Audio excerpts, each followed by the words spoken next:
सुप्रभात बच्चों, कैसे हैं आप सब। उम्मीद करती हूँ आप सब अच्छे होंगे।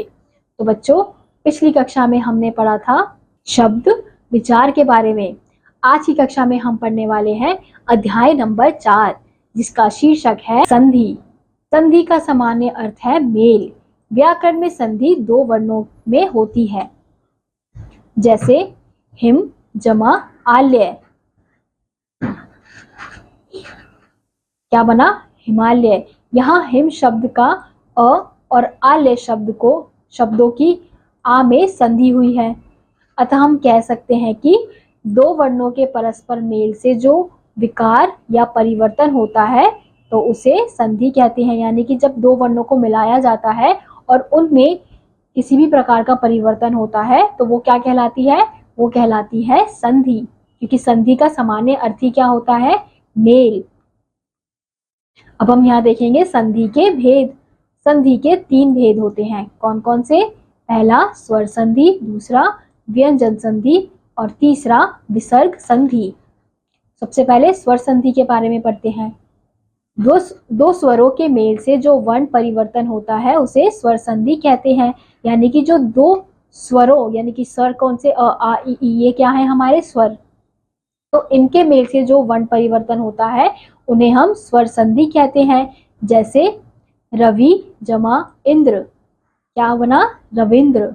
यहाँ रवि शब्द का ई इंद्र शब्द के ई के साथ मिलकर ई में परिवर्तन हुआ है। यानी कि यहाँ पे रवि का जो ई था और इंद्र का जो ई था, उन दोनों ने मिलकर क्या बनाया? ई।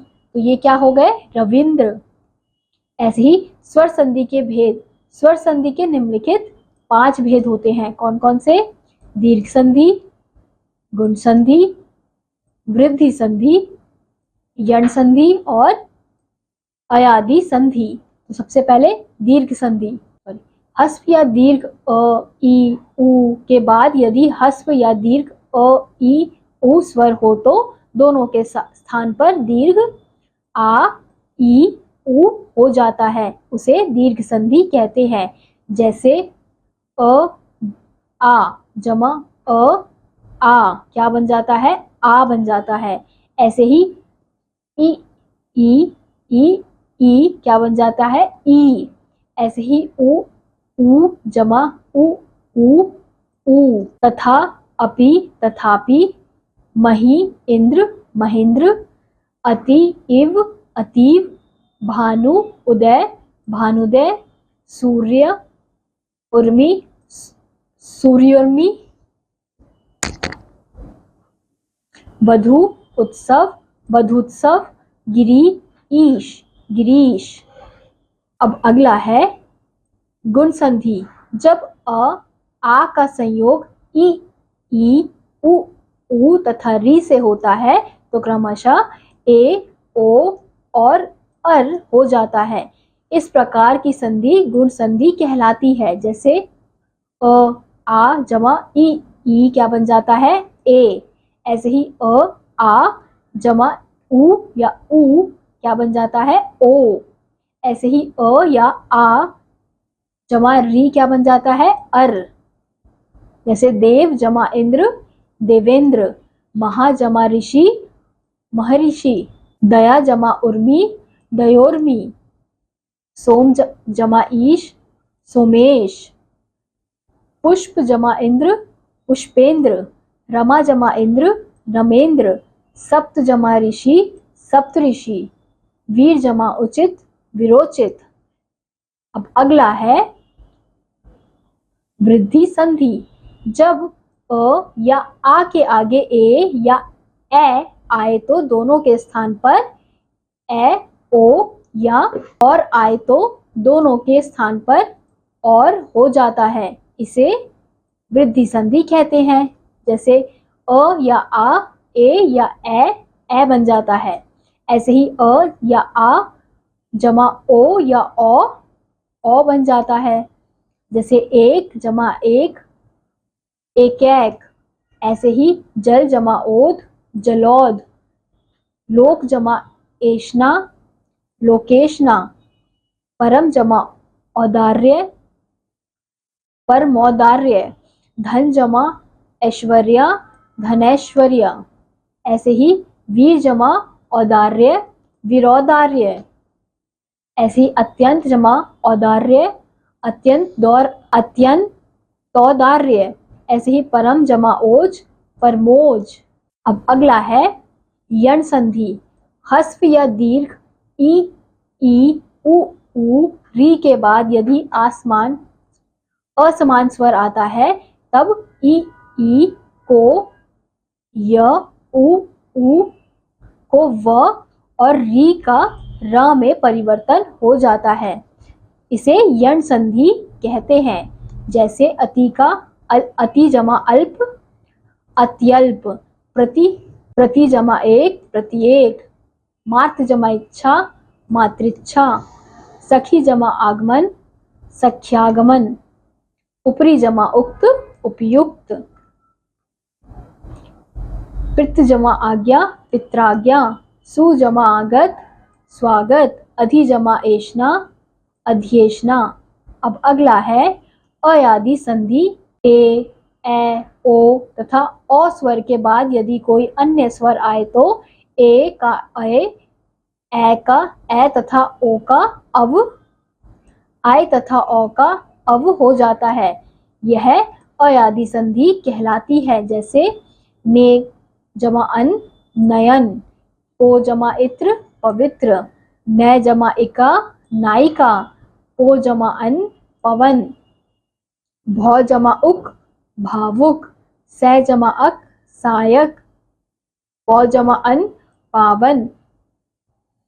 चे जमा अन, चयन। अब हम अगली संधि देखते हैं, व्यंजन संधि। व्यंजन के बाद स्वर अथवा व्यंजन के आने से व्यंजन में परिवर्तन होता है, उसे व्यंजन संधि कहते हैं। जैसे व्यंजन जमा स्वर, व्यंजन जमा व्यंजन। तो जगत ईश, तो जगदीश। यहाँ पे हमने देखा एक व्यंजन था और एक स्वर था, तो वो क्या बन जाता है, जगदीश। ऐसे ही सत जमा जन, सज्जन। सत जमा भावना, सद्भावना। अब हम देखेंगे व्यंजन संधि के नियम। क, च, त, प के पश्चात यदि किसी वर्ग का तृतीय या चतुर्थ वर्ण घ, ग, घ, ज, झ, ड़, ठ, ध, द, ब, भ, य, र, ल, व, ह या कोई स्वर आ जाए तो वह अपने वर्ग का तृतीय वर्ण हो जाता है। अर्थात क का, ग च का, ज ट का, ड त का, द और प का ब हो जाता है। जैसे वाक जमा इश, वागीश। दिक जमा गज, दिग्गज। उत जमा घाटन, उद्घाटन।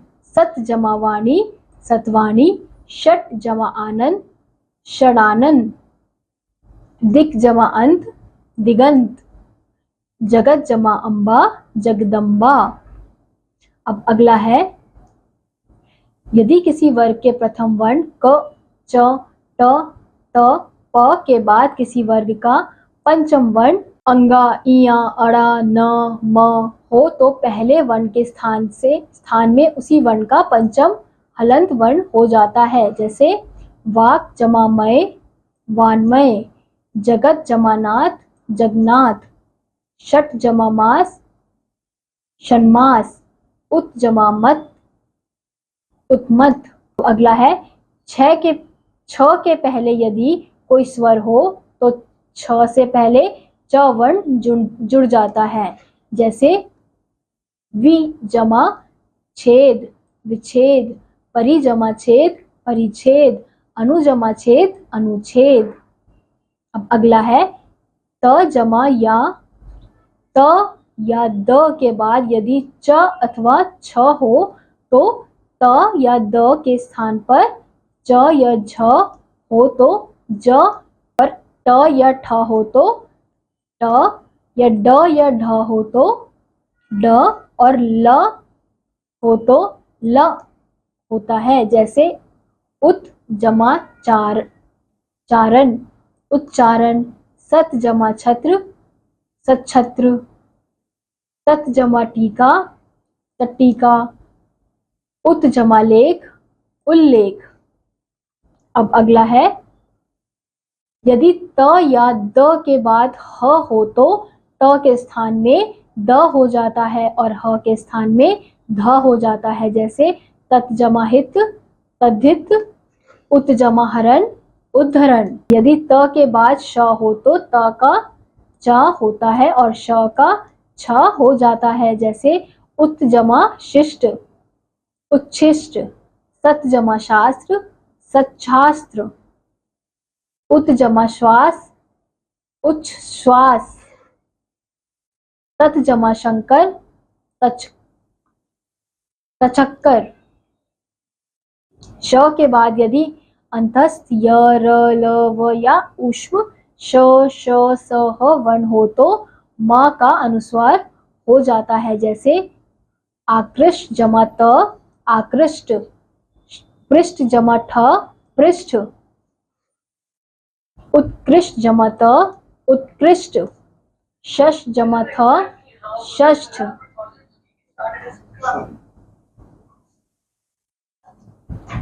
उत्कृष्ट जमा त, उत्कृष्ट। शश जमा थ, षष्ठ। अब अगला है, म के बाद यदि अंतस्थ य, र, ल, व या ऊष्म श, स, ह वर्ण हो तो म का अनुस्वार हो जाता है। जैसे किम जमा वा, किवा। सम जमा शय, संशय। सिप सम जमा लाभ, संलाप। सम जमा हार, संहार। सम जमा योग, संयोग। सम जमा रक्षक, संरक्षक। अब अगला है, म के बाद यदि स्पर्श वर्ण हो तो म के बदले अनुस्वार आता है। जैसे सम जमा कल्प, संकल्प। सम जमा तोष, संतोष। अब अगला है, यदि री, र, श से परे ना हो तो उसका अड़ा हो जाता है। जैसे राम जमा आयन, रामायण। परि जमा नाम, परिणाम। दर्प जमा न, दर्पण।